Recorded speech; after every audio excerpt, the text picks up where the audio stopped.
जय श्री राधे कृष्ण दोस्तों, स्वागत है आपका अपने YouTube चैनल सरल ज्योतिष में। शीतला अष्टमी की कथा।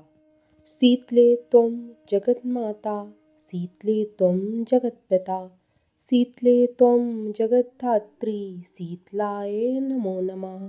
शीतला अष्टमी पर्व की पौराणिक कथा के अनुसार एक गांव में ब्राह्मण दंपति रहते थे। दंपति के 2 बेटे और 2 बहुएं थीं। दोनों बहुओं को लंबे समय बाद बेटे हुए थे। इतने में शीतला अष्टमी का पर्व आ गया। दोनों बहुओं ने व्रत के नियम अनुसार एक दिन पहले ही माता शीतला के भोग के लिए भोजन तैयार कर लिया। लेकिन दोनों बहुओं के बच्चे छोटे थे, इसलिए उन्होंने सोचा कि कहीं बासी खाना उनके बच्चों को नुकसान न कर जाए, इसलिए ताजा खाना बना दिया। जब वह दोनों शीतला माता की पूजा कर घर लौटी तो दोनों बच्चों को मृत पाया। दोनों बच्चों को मृत अवस्था में देखकर दोनों बहुएं जोर जोर से विलाप करने लगी।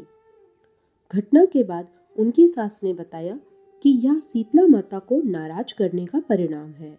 इस पर उनकी सास ने कहा कि जब तक यह बच्चे जीवित न हो जाएं, तब तक तुम दोनों घर वापस मत आना। शवों को लेकर दोनों बहुएं घर से निकल गईं।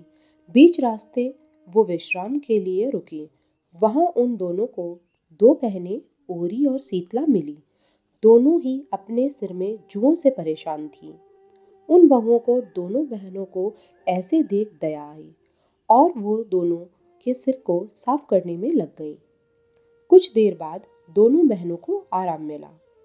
शीतला और ओरी ने बहुओं को आशीर्वाद देते हुए कहा कि तुम्हारी गोद हरी हो जाए। ये बात सुन दोनों बुरी तरह रोने लगी और उन्होंने महिला को अपने बच्चों के सब दिखाए। ये सब देख शीतला ने दोनों से कहा कि उन्हें उनके कर्मों का फल मिला है। ये बात सुन वो समझ गईं कि शीतला अष्टमी के दिन ताजा खाना बनाने के कारण ऐसा हुआ है। ये सब जान दोनों ने माता शीतला से माफी मांगी और आगे से ऐसा न करने को कहा। इसके बाद माता ने दोनों बच्चों को फिर से जीवित कर दिया। इस दिन के बाद से पूरे गांव में शीतला माता का व्रत धूमधाम से मनाया जाने लगा।